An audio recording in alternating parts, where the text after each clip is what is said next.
Olá, pessoal. Nessa aula nós vamos trabalhar as reações de substituição em alcanos. Alcanos são conhecidos como parafinas, vem de parum affinis, que significa pouca afinidade, baixa reatividade. Os alcanos possuem uma inatividade, uma baixa reatividade geral a muitos reagentes. E por que isso? Porque um alcano possui somente ligações CC e CH, que são ligações fortes e pouco polarizadas. Então, essa característica das ligações de um alcano dificulta o início de uma reação química. Por isso, as reações químicas dos alcanos geralmente são realizadas em condições enérgicas. Quais condições são essas? Aquecimento e geralmente a presença de luz, mas não qualquer tipo de luz. É muito usada aqui a luz ultravioleta. O material branco da vela é uma mistura de alcanos, que no cotidiano nós chamamos de parafinas, certo? Então nós temos uma mistura de alcanos sendo constituintes aqui dessa massa branca da vela. E aqui nesse experimento, um experimento simples, interessante, que ele está reacendendo a vela sem colocar o fogo em contato com o pavio. Por que isso acontece? Porque na fumaça nós temos ali uma mistura de substâncias inflamáveis, incluindo vapores da própria parafina. E como esses compostos são inflamáveis, o fogo caminha pela vela não, desculpe, pela fumaça, acendendo novamente o pavio. Quais são as três reações de substituição que nós temos em alcanos?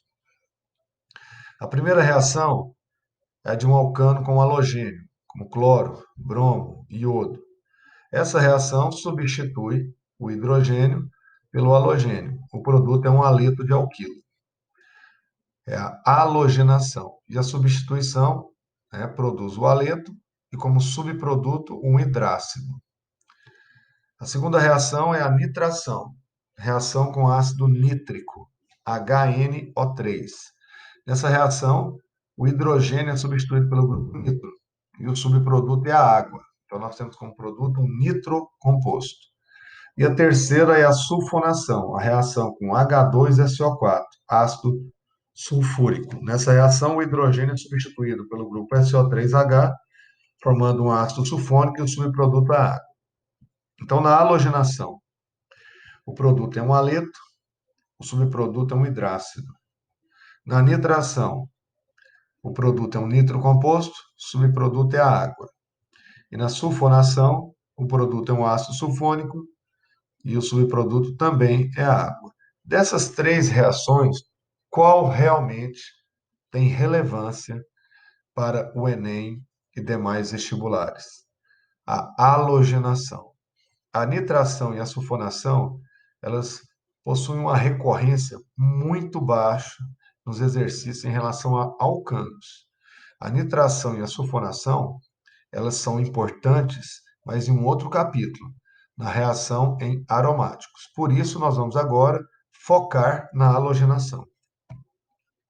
Começando com o metano.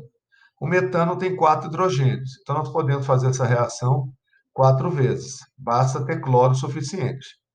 Então eu posso fazer uma monohalogenação, uma dihalogenação, ou uma trihalogenação, ou uma tetrahalogenação. Isso vai determinar da quantidade de cloro que eu tenha, né? E do comando da questão. Então, uma questão, ela não pode simplesmente te pedir para reagir metano com cloro. Ela tem que especificar se é para usar 1 mol de cloro, 2 mols, 3 mols e assim por diante. Mas na grande maioria dos exercícios, eles trabalham com monohalogenação. Então, na grande maioria dos exercícios, nós vamos fazer uma única substituição. Em relação à reatividade dos halogênios, né? Em relação ao alcano, um halogênio na presença de um alcano. Qual é o mais reativo? O flúor. Qual é o menos reativo? O iodo. Vamos comparar as extremidades. O flúor, ele é tão reativo perante aos alcanos que as reações de flúor com alcano chegam a ser explosivas. São difíceis de serem controladas. O iodo já é o contrário. Enquanto as reações com flúor, né, correm um risco de até proporcionarem um acidente devido a uma explosão, as reações com iodo, elas praticamente não ocorrem. Por isso, na prática, né, a substituição, a halogenação em alcanos, ela limita-se a clorações e bromações. Isso fica claro nos exercícios. Quando você for estudar esse assunto, procura lá exercícios com flúor, procura lá exercícios com iodo.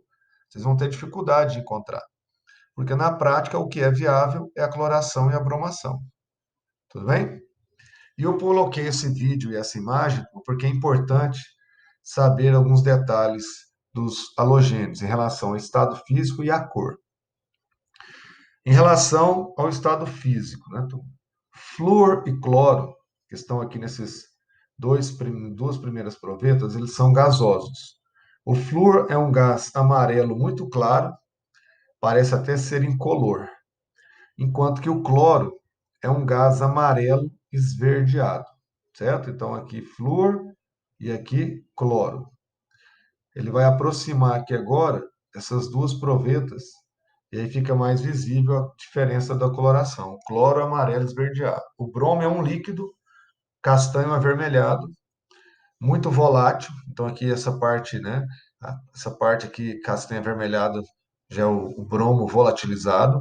E o iodo é um sólido de coloração escura que sublima, sofre sublimação, formando vapores de coloração violeta. Então, flúor e cloro, gasosos nas condições ambientes. O cloro é um gás amarelo esverdeado. O bromo, um líquido castanho avermelhado, volátil. E o iodo, um sólido escuro que, quando sublima, dá origem a vapores de coloração violeta. Alcanos superiores, né? O que é um alcano superior? Então, aquele que tem 3 ou mais carbonos. Peguei aqui como exemplo 2-metilbutano. Eu vou reagir o 2-metilbutano com cloro. Quero fazer monocloração, mono. Então, nós vamos substituir só um hidrogênio. Só que nós temos opções aqui que vão gerar produtos diferentes. Eu posso substituir nesse carbono. Aí eu vou ter esse produto. Primeiro produto. Eu posso substituir nesse outro carbono. Segundo produto. Posso substituir nesse terceiro. E posso substituir nesse quarto.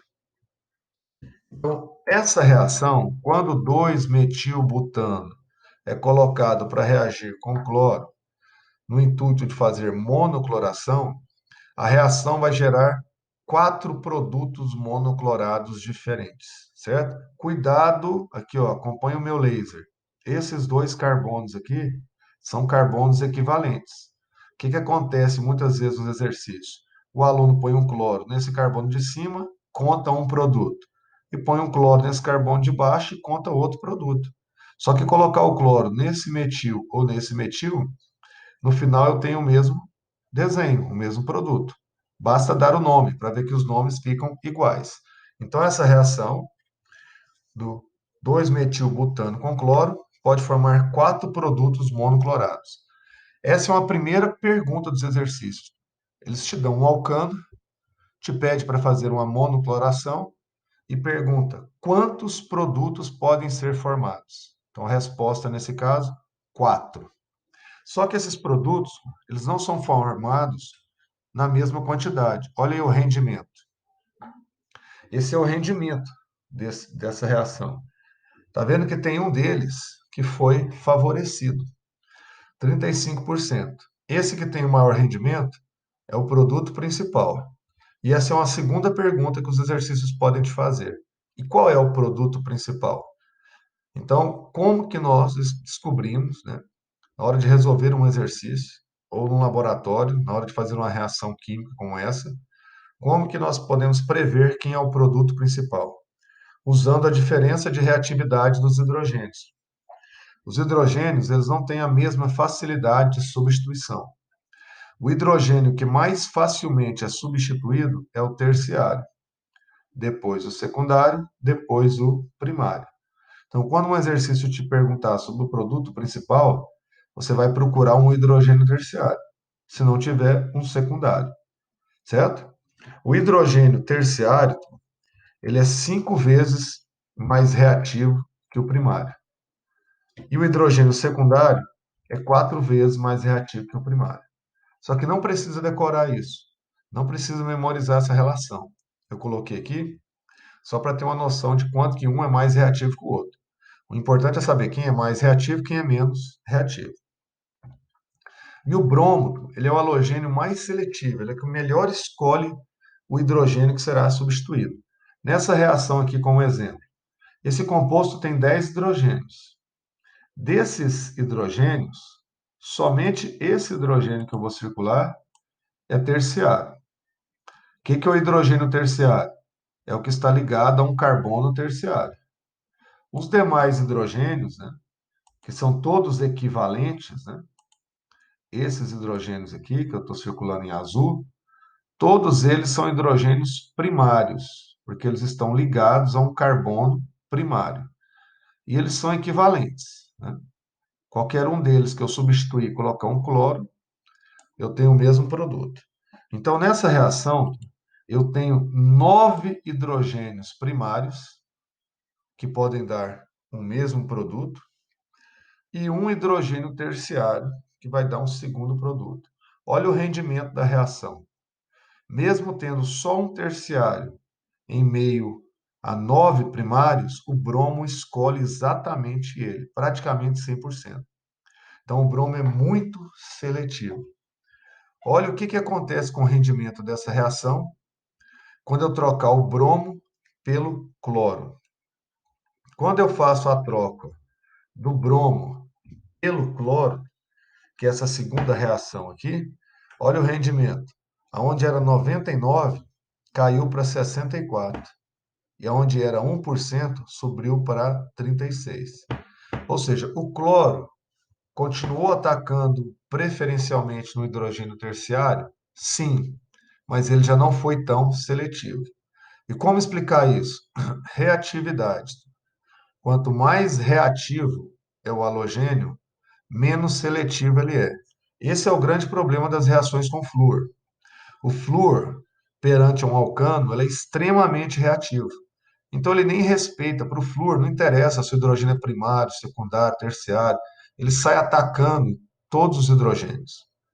Então, quanto mais reativo for o halogênio, menos seletivo ele é. Então, o bromo, na prática, ele é o mais seletivo. Nós sabemos exatamente aonde o bromo vai atacar, correto? A questão de mecanismo.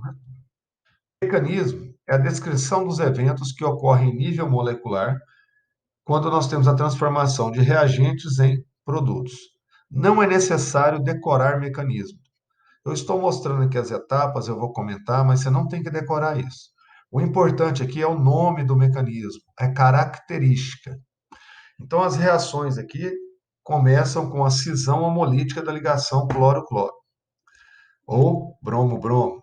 Então, o halogênio tem a sua ligação quebrada pela ação da luz e pelo calor, de forma homolítica, homólise. Olha as setas que eu estou usando. Meia seta. Meia seta indica a movimentação de um elétron. Cada átomo ficou com seu elétron produzindo radicais. Então, essa primeira etapa é chamada de iniciação, produz radicais. Os radicais são espécies químicas muito reativas. Aí, esse radical reativo, na segunda etapa, ataca o alcano, retirando um hidrogênio, formando o hidrácido, que é o subproduto, e transformando o carbono em um radical. E esse carbono radical ataca uma outra molécula de halogênio, capturando um cloro, formando finalmente o produto. Então, o produto aqui, o clorometano, ele só foi formado na terceira etapa. Essa é uma reação em cadeia. Depois que é dado o pontapé inicial, por isso é chamado de iniciação, o radical ataca uma molécula, produzindo uma outra molécula em um radical, que ataca outra molécula, que produz outra molécula em um radical, e isso vai se repetindo. Enquanto nós tivermos radicais no meio reacional, a reação não para, certo? O que é importante aqui? Não é decorar as etapas, é saber a característica. Qual é a característica da halogenação em alcanos? Ela ocorre via cisões homolíticas. Então, é um mecanismo que, que tem a presença de radicais. Por isso, ele é chamado de substituição radicalar. Pronto, é isso que você tem que saber. Você não vai ficar decorando as etapas.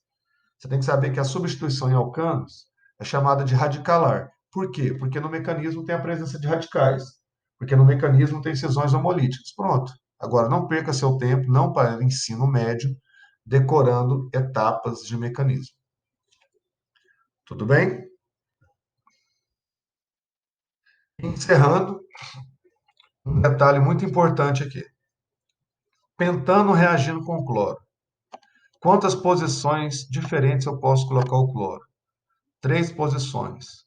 Um cloropentano, 2 cloropentano, 3 cloropentano. Certo?